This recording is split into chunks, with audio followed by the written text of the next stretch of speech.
हमारे शहर के लोग कहते हैं, सीहोर के लोग कहते हैं, सीहोर के आसपास के कहते हैं भीड़ बहुत होती है। हमारा निवेदन है तुम बाहर नहीं जा सकते, अपने कुबेरेश्वर बाबा की धरा पर बैठ कर सुनो। दुनिया आती है और भर कर ले जाती है, तुम खाली ना रहो, इसलिए थोड़ा परिश्रम तुम्हें भी करना पड़ेगा। वीआईपी बनकर नहीं, साधारण बनकर। इस धाम की लीला का दर्शन कराते हैं, इस धाम की कुबेरेश्वर धाम की लीला का दर्शन कराते हैं। राजस्थान और गुजरात के पास में जहाँ पर वो बारूद का मसाला बनता है, कौन सा बोलते हैं उसको स्थान, मुंबई जाते हैं तो पहले पड़ जाता है, गुजरात से मुंबई की ओर जाते हैं। वहां के दो जजमान इसी धरा पर आए थे और उसमें से एक को मुख का कैंसर था किसी को, और उसके परिवार में एक को ब्रेन में गांठ हो गई थी उसका। एक परिचित यहीं रहते थे रिश्तेदार, और दूसरे का कोई परिचित नहीं रहता था। दूसरा भी आया, लाइन लगा, रुद्राक्ष लिया, चले गए। जो पहले नंबर पर आया उसके पास में कुछ धन दौलत अच्छा होगा, संपदा अच्छी होगी, पहचान अच्छी होगी। उसने अपने रिश्तेदार से कहा हमको लेकर चलो, दर्शन करना है, रुद्राक्ष। रिश्तेदार ने फोन करा, समिति वालों ने उसको जेब में से एक रुद्राक्ष निकाल कर दे दिया। दोनों को कैंसर था। जो पहले आया पहचान वाला वो भी लेकर गया रुद्राक्ष, और जो आया जिसकी कोई पहचान नहीं थी वो बाबा के भरोसे आया था, खिचड़ी प्रसाद खाया, पड़ा रहा, दरवाजे से लाइन में लगा, उंगली पर शाई लगाई, लिया, भिक्षा मांगकर गया कि मेरे रोग को मुक्त करना। दोनों को कैंसर था। जब दोनों के यहाँ से सूचना मिली तो मालूम पड़ा एक का जो कैंसर था, जिसने हाथ में भिक्षा की तरह मांग कर रुद्राक्ष लिया था, कोई शान सत्ता से नहीं, कोई दिखावे से नहीं, कोई किसी रूप में नहीं, और भिक्षा की तरह मांग कर लिया और बाबा से प्रार्थना कर लेकर गया। वो कैंसर से मुक्त हुआ, उसका कैंसर समाप्त हुआ। और दूसरा जो मांग कर हमारे परिचित रहते, हमारे पहचान वाले रहते, उनने फोन लगाया, उनसे उनने मांगा, लिया, सब कुछ प्राप्त करा, उसको आराम तो लगा, पर कुछ समर्पण होकर आया। इस भूमि पर अगर आप आए हो ना, समर्पित होकर, आप बिल्कुल छोड़ दो आप कितने वीआईपी हो, आप छोड़ दो आप क्या कितने नौकर लगे, आप छोड़ दो आप क्या कितने एसी लगे, आप छोड़ दो आप क्या कितने कूलर लगे, आप छोड़ दो कि आप क्या कितना वीआईपी बने, आप छोड़ो इस बात को। आप ये सोचो कि मेरे बाबा ने मुझे यहाँ बुलाया। यहाँ कोई आता है जिसको कुबेरेश्वर बाबा बुलाता है, नहीं तो कोई। आप अपना वीआईपी बन छोड़ दो। आप कुछ देर के लिए 7 दिन के लिए ऐसे लगता है मुझे कैलाश पर्वत पर रह रही हूँ, कैलाश पर कोई टेंट नहीं है, कैलाश पर कोई व्यवस्था नहीं है, कैलाश पर कोई भोजन नहीं है, कैलाश पर कोई सामग्री नहीं है, हम कैलाश पर रह रहे हैं, हम कैलाश पर रह रहे हैं तो सब कुछ हमको करना है, जो मिला उसको पाना है, जो प्राप्त हुआ उसको रहना है। और बाबा चाहे विधि रखे, बाबा ताई विधि, जिस भाव से मेरा बाबा रखेगा मैं उस भाव से रहूंगा। बड़े प्रेम से रहकर ऐसा जीवन जिए 7 दिन कि उसको लगता है कि मैं ऐसा लग रहा है कि मेरे को आप जाने का मन ही नहीं करता। हम आपसे भी पूछेंगे 7वें दिन, हम आपसे भी पूछेंगे जाने से पहले जाना है आपको, हम आपसे भी पूछेंगे कि दिल कर जाए तो बताना, क्योंकि भले कुछ ना मिले पर यहाँ एक है, यहाँ कुछ नहीं मिलेगा। आपको भान होगा कि रात्रि को कोई मुझे जगा कर कह रहा है ठीक तो हो, आपको भान होगा कि कोई रात्रि को मेरे पास में करीब में से निकल कर जा रहा है। आप ठीक हो, भूख लगी है, आपको लगेगा कि मुझे भूख लगी है, इतनी देर में कोई आएगा बिस्कुट का पैकेट पकड़ा कर चले जाएगा। प्यास लग रही होगी, आएगा कोई पानी की बोतल खसका के चले जाएगा। आपको यह महसूस होगा कि मेरा बाबा हर कंकर में समाया हुआ है, इसलिए इसको कंकर शंकर की धरा कुबेरेश्वर धाम की पवित्र भूमि का जो शिव महापुराण की पंडाल तक चलकर पैदल जितनी दूर पुराण है उतनी दूर तक जितनी पैदल चल लेता है उसको वैतरणी में उतना पैदल नहीं चलना पड़ता, नरक में उतना पैदल नहीं चलना पड़ता। आप शिव के धाम तक हैं, कितना सुंदर संवाद है देवराज राम का ब्राह्मण। शिव महापुराण के महत्तम में वर्णन आता है देवराज की कथा। ब्राह्मण है, ब्राह्मण कुल में जन्म लिया, ब्राह्मण कुल में जन्म लेने के बाद भी ब्राह्मण कर्म नहीं करता है, ब्राह्मण कर्म नहीं करा उसने, ना वेद पढ़े, ना शास्त्र पढ़े, ना भजन करा, ना कीर्तन करा। जरूरी नहीं कि आप ब्राह्मण कुल में जन्मे हो तो आपको वेद पढ़ना जरूरी रहेगा, ब्राह्मण कुल में जन्मे हो तो शास्त्र पढ़ना जरूरी रहेगा। ब्राह्मण कुल में जन्म लेने के बाद अगर आप वेद और शास्त्र नहीं भी पढ़े हो ना, कुछ चीजें ब्राह्मण की है, एक शिखा, यज्ञोपवीत, मस्तक पर तिलक, मुख में भगवान का नाम आपका है तो आप ब्राह्मण हो।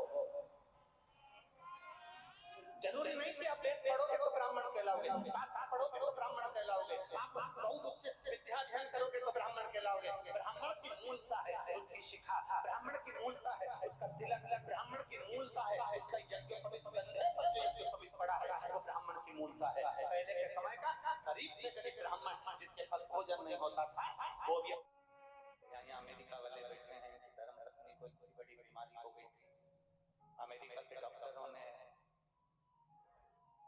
जवाब दे दिया था। कहाँ बैठे हैं अमेरिका वाले, उनकी वाइफ और वो खड़े अमेरिका वाले भैया, ये मुश्किल है रहे, कैंसर जैसी बड़ी बीमारी से ग्रसित होने के बाद भी सीहोर पहली बार आए, बाबा से विनय करे और एक रुद्राक्ष लेकर अमेरिका चले गए और बाबा की कृपा से आज 2-3 वर्ष से लगातार कोई दवाई नहीं खाना, केवल बाबा के भरोसे रहना और बाबा के भरोसे चलना। अमेरिका जैसी भूमि, एक कथा के यजमान में एक बेटी ऐसी बेटी है जिसके वंश में कोई पुरुष नहीं रहता। कहाँ बेटी, ससुर चले गए, बहुत समय तक संतान नहीं हुई, फिर कोरोना महामारी आ गई, कोरोना महामारी आई और शिव पुराण सुन रही थी और बाबा से विनय कर रहा था कि बाबा संतान देना, हमारे कुल में पुरुष रह नहीं पाता, हमारा वंश में केवल मेरा पति अकेला है और पुरुष में कोई नहीं है। कोरोना महामारी ने ऐसा घेर लिया और कोरोना महामारी ने आया और मालूम पड़े कि पति को भी लेकर वो कोरोना चले गया। अब आंखों में आंसू रो रही, हमारा पूरा वंश चले गया, कौन है हमारा पुरुष एक नहीं घर में, कौन है? रोते रोते पेट में दर्द मालूम पड़ा तो हॉस्पिटल ले जाया गया, तो मालूम पड़ा गर्भ में पुत्र भोलेनाथ ने दे दिया। आज का सबसे छोटा जजमान वही है, छोटा सा बाला जजमान वही। हमसे पूछ रही थी गुरुजी मेरे पुराने कपड़े रखे हैं, लोग कुछ कहेंगे, मैं मायके आई हूँ मेरे पिता के घर में, आप कहते हो गुरुदेव तो क्या मैं वो कपड़े एक बार पहन लूं क्या? इस पुराण में हमने कहा तो तेरे पिता के घर में आई है, तेरे भाई के घर में आई है, आराम से उस परिधान को ये धारण कर पहनो कि भगवान की भक्ति में रहो। आग लगे बस्ती में अपन रहो मस्ती में, क्या किसको रोइए चाचा ये बालक के पिताजी ने यजमान पद के लिए 2 साल से भगवान से प्रार्थना कर रहे थे कि मेरा को कुबेर भंडारी के दरवाजे पर कुबेरेश्वर धाम में कथा करवाना है। ऐसा जोड़ा एकत्रित करा, थोड़ा जोड़ा इकट्ठा करा, काम नहीं चलता था, बाबा ने चलाया और बाबा की 20 दिन पहले, आज से ठीक 20 दिन पहले सवेरे रात को कहते हैं कि मुझे ऐसा लग रहा है कि मेरा कुबेरेश्वर बाबा मुझे बुला रहा है और लेने के लिए आया। तो मुझे लगता है कि अपने को जल्दी से रुद्राक्ष उत्सव में चलना है। तैयारी करो, जी तैयार करी, बैग तैयार करा, कथा की बुकिंग हो गई, सब हो गया, यजमान पद ग्रहण कर लिया, सब कुछ कर लिया। और ठीक 20 दिन पहले सवेरे सवेरे पत्नी से कहते हैं कि अब मुझे वो बाबा नंदी लेकर आया है, बेलपत्री हाथ में दिया है और मुझे उसके साथ में कथा सुनने जाना है। और 20 दिन पहले पत्र पर लिख दिया, मैं भले नमक रोटी खा लूं पर मेरी कुबेरेश्वर धाम पर शिव पुराण की कथा जो मैंने बुक करी है वो होना चाहिए, क्योंकि मैं कैलाश पर सुनूंगा, तुम कुबेरेश्वर धाम पर सुनो। पत्र पर लिखा। और 20 दिन पहले जो कैलाश पर्वत पर गया वो उसका परिवार आज यहाँ बैठकर भगवान शंकर की कथा को आगरा से आकर 20 दिन पहले जो शांतवन का बेटा और माँ कथा को श्रवण करने के लिए आए। ये यजमान है, यहाँ पर परमात्मा का नाम ये ब्राह्मण की मूल का है। जरूरी नहीं कि वेद पढ़े तो ब्राह्मण कहलाएगा, शास्त्र पढ़े तो ब्राह्मण कहलाएगा। आपके मुख से भगवान का नाम निकल रहा है, आप ब्राह्मण वाक्य है आपके बहुत।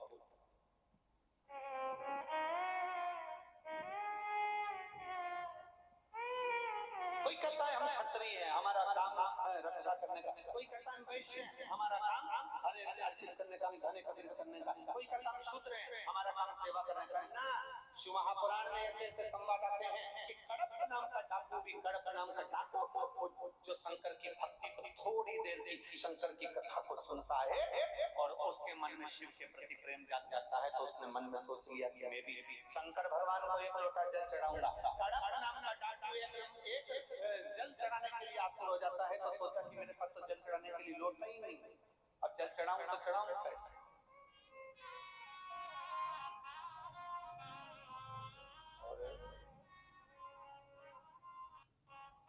मन मेरा मंदिर आंखें दिया बाती,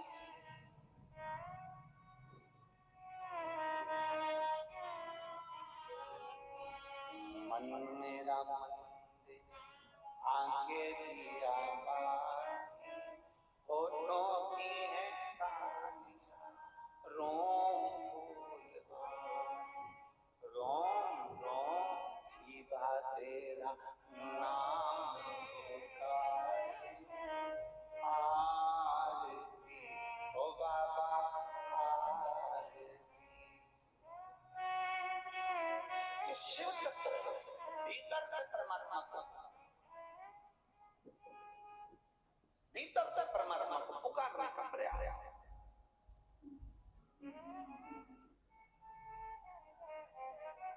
कि भाई एक पत्र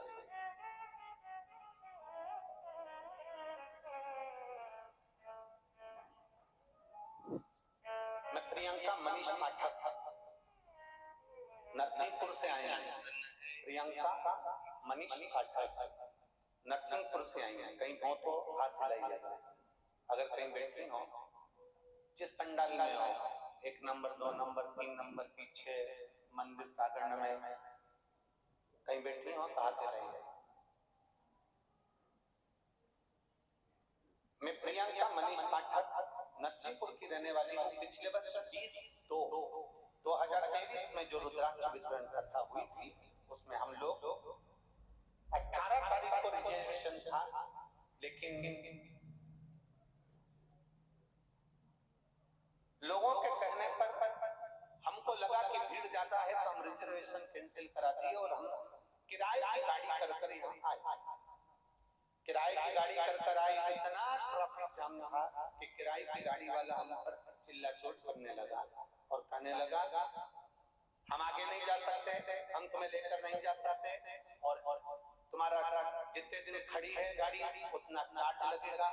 हम लोग साधारण परिवार से गुरुदेव, हमारे पास में इतना धन नहीं था और मोहल्ले के लोगों ने थोड़ा सा धन इकट्ठा कर किराए की गाड़ी खरीदी और नरसिंहपुर से हम सीहोर आ गए। गाड़ी में बैठे रहे, हम कथा स्थल तक भी नहीं पहुंचे। हमारा गाड़ी वाला इतना चिल्ला चोट करने लगा कि दिल टूट गया। हम गाड़ी में से नीचे उतरे, रोड पर हमने कुबेर भंडारी की ओर मुख कुबेरेश्वर महादेव से मात्र 7 किलोमीटर की दूरी पर थी और हमने बाबा को यहाँ से प्रणाम कर कहा, बाबा ये गाड़ी वाला बहुत चिल्ला रहा है, हमको वापस जाना होगा नरसिंहपुर, आपको प्रणाम करते हैं।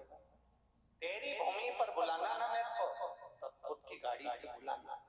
मेरी सामर्थ्यता नहीं है एक साइकिल भी खरीदने की, मेरे पास धन नहीं कि मैं साइकिल खरीदूं, और ना मेरे परिवार में इतना धन है, पर 4 व्हीलर भी दिलाएगा तो तू दिलाएगा।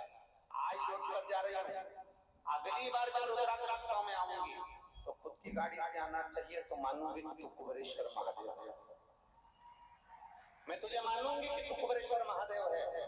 गुरुदेव मैं यहाँ से गई, आंख में आंसू भर कर वापस घर पहुंच गई। दुनिया के लोगों ने बहुत डराया, मत जाओ वहाँ लोग ऐसा हो रहा है वैसा हो रहा है, और मेरे बाबा को मैं प्रणाम कर कर गई थी बाबा, और 6 महीने भी नहीं हुए और मेरे बाबा ने मुझे गाड़ी दिला दी। आज मैं अपनी 4 व्हीलर गाड़ी से ड्राइवर के साथ लेकर कथा सुनने के लिए, ये शिव है, शंभू है। एक बार जो कुबेरेश्वर बाबा की पवित्र कथा में रुद्राक्षोत्सव में पहुंचता है, वो क्या दिखता है उसको बाद में मालूम पड़ता है, क्या महसूस करता है उसको बाद में मालूम पड़ेगा कि उसको सुख क्या है, आनंद क्या है।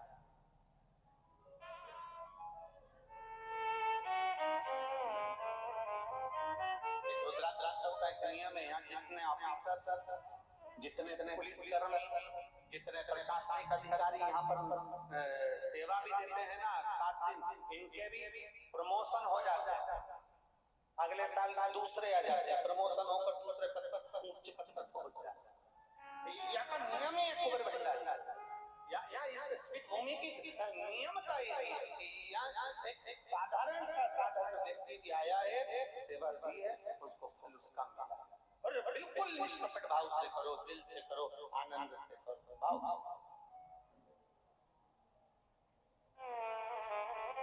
करो।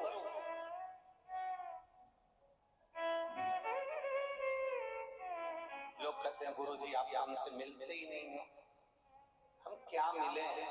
मिलना तो उससे चाहिए जिसके घर आए, वो मिलेगा ना, सब कुछ दे देगा। उससे मिलो, उससे मिलोगे तो बहुत कुछ प्राप्त हो सकता है, बहुत कुछ। देवराज शिव को पुकारा ना, उसने ब्राह्मण कुल में जन्म लेने के बाद भी कोई कर्म नहीं करा, और एक कथा तो देवराज की आती है शिव महापुराण में, देवराज ब्राह्मण होकर कर्म अच्छा नहीं कर पाया, और एक कथा आती है कड़प, एक कथा कड़प की आ रही, कड़प डाकू है, कड़प डाकू है, जिसने कभी भगवान का भजन नहीं करा, केवल मांस का भक्षण करना, गलत काम करना, लोगों को मारना, लोगों को अपशब्द करना, कड़प का काम ही नहीं था। बहुत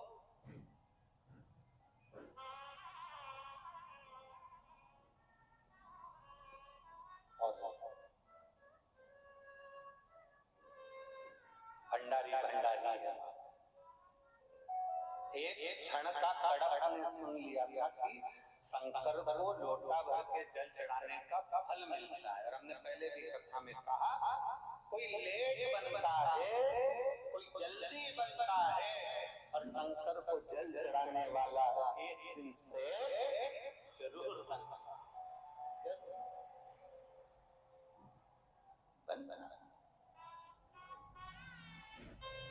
भोलेनाथ अपनी आंचल की छैया ऐसा कर देता है, धीरे धीरे आएगा, हल्की हल्की हवा, और धीरे धीरे आकर छांव करेगा, फिर जाएगा, फिर आएगा, जाएगा, तुम्हें ऐसा महसूस कराएगा कि मैं हूँ, कहीं दूर नहीं, तेरे नजदीक में, तेरे पास में, तो मुझे महसूस कर, मैं दूर नहीं, तेरे पास में घूम रहा,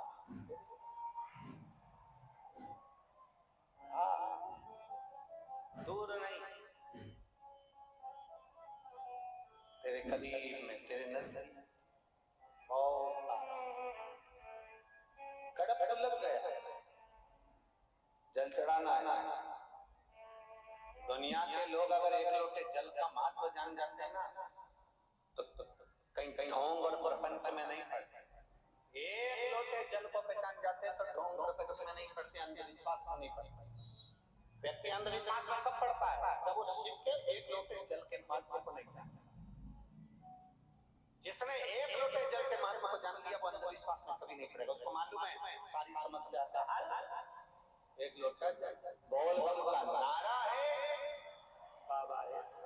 जो एक लोटे जल के महत्व को जान गया फिर वो अंधविश्वास में नहीं पड़ेगा, वो भ्रम में नहीं पड़ेगा, वो इधर उधर भटकेगा नहीं। उसको मालूम है दुख आया शिव के मंदिर गए, एक एक पत्थर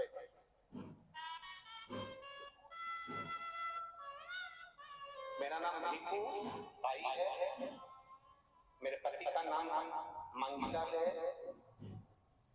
भिक्खू भाई मांगीलाल, कहीं बैठे हो तो हाथीला सर, हाथीला तो एक बार कहीं बैठे हो भिक्खू भाई मांगीलाल। मेरा नाम भिक्खू भाई है, मेरे पति का नाम मांगीलाल है। किसी भंडार में बैठे हो तो हाथीला सर दिख रहा है। अच्छा पीछे है क्या? ऐसा हिला तो हाथी के दिख रहे। मेरा नाम भिक्खू भाई है, मेरे पति का नाम मांगीलाल है, मेरी लड़की का नाम अप्पू भाई है। हम इंदौर के रहने वाले हैं। मेरी लड़की के सिर में गठान हो गई थी। डॉक्टर के हिसाब से वो गठान इतनी बड़ी थी, उसका ऑपरेशन करना जरूरी है। हमने अरविंदो हॉस्पिटल में उसका चेकअप करवाया और डॉक्टर ने कहा इस गठान का ऑपरेशन करना जरूरी है और गठान निकलेगी। ये बच्ची जो सिर में गठान है, सिर खुलने के बाद ये बच्ची उठ पाएगी ना उठ पाएगी, कितने दिन कोमा में रहेगी, कितने दिन वेंटिलेटर पर रहेगी, ये कोई भरोसा नहीं। अब करें तो करें क्या? तब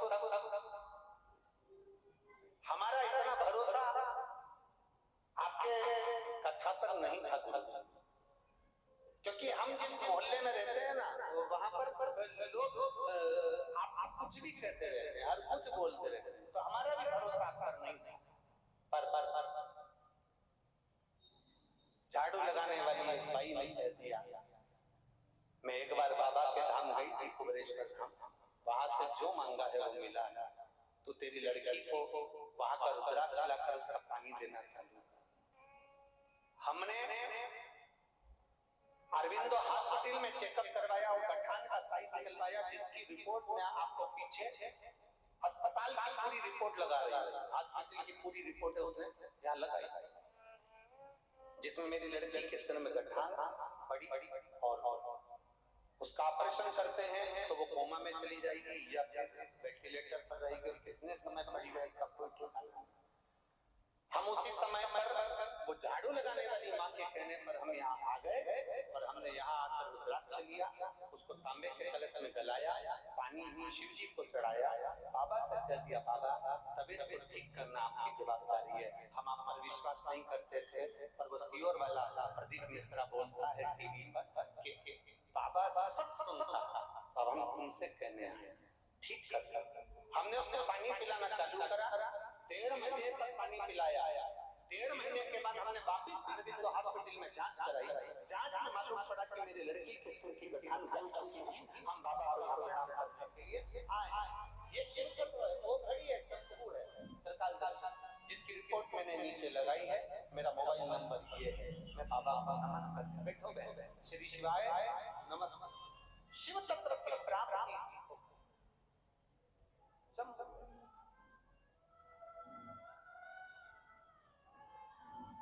महाराज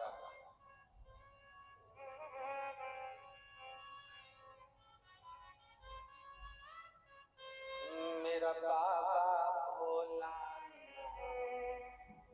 जिसके आप बोलो जिसके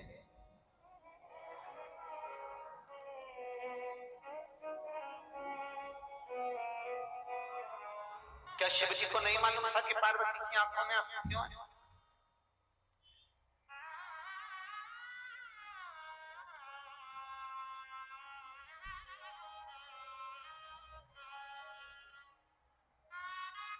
एलईडी चालू करिए, पीछे की एलईडियां दिखवा लीजिए। क्या शिव जी को नहीं मालूम था? क्या ओगरदानी को नहीं मालूम था? क्या त्रिकालदर्शी को नहीं मालूम था कि पार्वती जी रो क्यों रही है? माता पार्वती जी के नैनों में अश्रु क्यों है? किस लिए रो रही है? शिव महापुराण की कुमार खंड कहता है कि एक पत्ता भी अगर हवा में हिलता है तो महादेव के कानों में भनक पड़ जाती है कि कोई पत्ता हिल रहा है। यहाँ श्रीमद् भागवत कथा में, श्रीमद् भागवत जी में 18,000 श्लोक के उस आनंदमय ग्रंथ में शिव महापुराण के उस पुराण के अंदर वर्णन किया गया कि चींटी पांव में नुपुर बांध ले तो भगवान को सुनाई दे जाता है कि चींटी चल रही है। नुपुर बांध ले तो चींटी के नुपुर की आवाज परमात्मा सुन लेता है। आप रोज शंकर जी के मंदिर में जाकर अगर उसको पुकारोगे तो क्या वो तुम्हारी आवाज नहीं सुनेगा? वो चींटी के नुपुर की आवाज सुन लेता है। पत्ता हिले तो पत्ते की आवाज को पहचान जाता है कि पत्ता क्यों हिला। चलो और समझ में आ जाएगा तुमको, सरल भाषा में समझिएगा। दशरथ जी ने जो बाण छोड़ा था, श्रवण कुमार के ऊपर जो बाण लगा था, उसका नाम था शब्द भेदी बाण। शब्द को सुनकर दशरथ जी ने बाण छोड़ा था, वो बाण जाकर श्रवण कुमार को लगा। जब एक शब्द का बाण शब्द सुनने पर दशरथ बाण छोड़ देते हैं और वो बाण जाकर हिरण को लगने की जगह श्रवण कुमार को लगता है केवल जल की आवाज कोसों दूर सुनाई दी, तो दशरथ जी ने बाण छोड़ दिया। उसी तरह अपने भक्त की आवाज जब भगवान के कानों तक आती है तो वो त्रिशूल छोड़ देता है।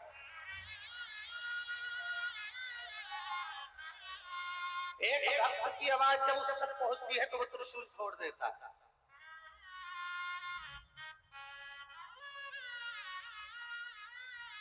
एक लड़के ने अपनी मम्मी से जिद करी कि मैं 7 साल से नौकरी के लिए अप्लाई कर रहा हूँ और 7 साल हो गए मुझे नौकरी में अप्लाई करते करते। तो सीहोर वाले महाराज की कथा सुनती है तो अगर मान लो उन्होंने कहा है कि कावड़ यात्रा में जाना, सीहोर की कावड़ भरा रही है कुबेर भंडारी की, और मैं कावड़ यात्रा में जाऊंगा, क्या मेरी नौकरी लग सकती है?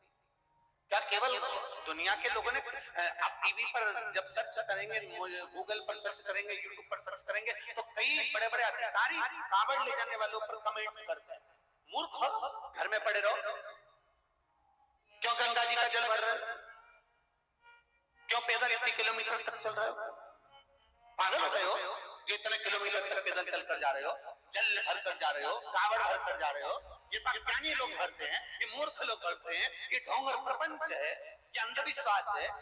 कई बड़े बड़े आला अधिकारी भी उनको टोकते हैं जो कावड़ लेकर जाते हैं। अब उनको कौन बताए कि तुम्हारी जिंदगी दारू के नशे में गुजरती है, कावड़िया की जिंदगी गंगा के जल में गुजरती है। वो साधारण नहीं होता, जल भरने वाला।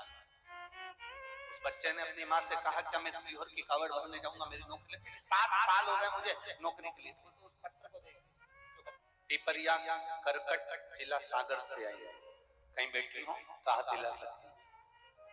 ग्राम पिपरिया करकट जिला सागर से आई हूँ, मेरा मोबाइल नंबर ये है, मैं एक लोटे जल का कावड़ यात्रा का वर्णन करना चाहता हूँ। विराम दिवस की कहीं बैठी हैं क्या? दिख गई हैं? हाथ हिला दो एक बार। चैनल वाले उसको कैच कर ले, हमको तो नहीं दिख रही है पर चैनल वाले उसको कैच कर ले। मैं कावड़ यात्रा का वर्णन करना चाहती हूँ। आपने कथा में कह दिया कि कुबेरेश्वर बाबा की कावड़ भराई। मेरा बेटा यशराज नायक आर्मी के लिए कई साल से अप्लाई कर रहा था पर उसका नहीं हुआ। तब आखिरी में उसने कहा क्या कावड़ भरने से मेरी नौकरी लग सकती है? मैंने अपने बेटे से कहा कि तू एक बार शंकर के मंदिर में जा और कुबेरेश्वर बाबा की कावड़ भर कर आ।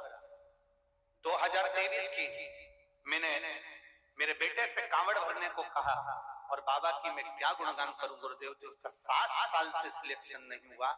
2023 की कावड़ भरी और बाबा की कृपा ऐसी हुई, ऐसी कृपा बाबा ने कर दी, मैं क्या वर्णन करूं। मेरे बेटे का इंडियन आर्मी में सिलेक्ट हो गया।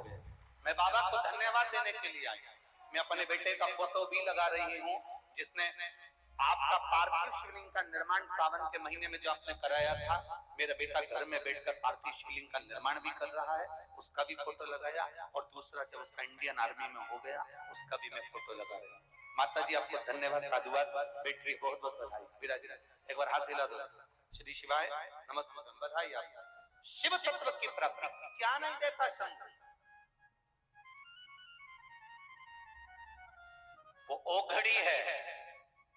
एक चींटी के पांव में भी नुपुर बनता है तो उसकी आवाज सुन लेता है, पीपल का पत्ता भी हिलता है तो उसकी आवाज सुन लेता है। वो देवाधिदेव महादेव व्यक्ति अभी भरोसा नहीं करता, पर जब बाबा की कृपा उस पर बरसती है, कोई दुख उसकी जिंदगी में सामने खड़ा होता है, तब वो भगवान शिव का स्मरण करता है। एलईडी चालू करिए, एलईडी वाले एलईडी पर ध्यान दें।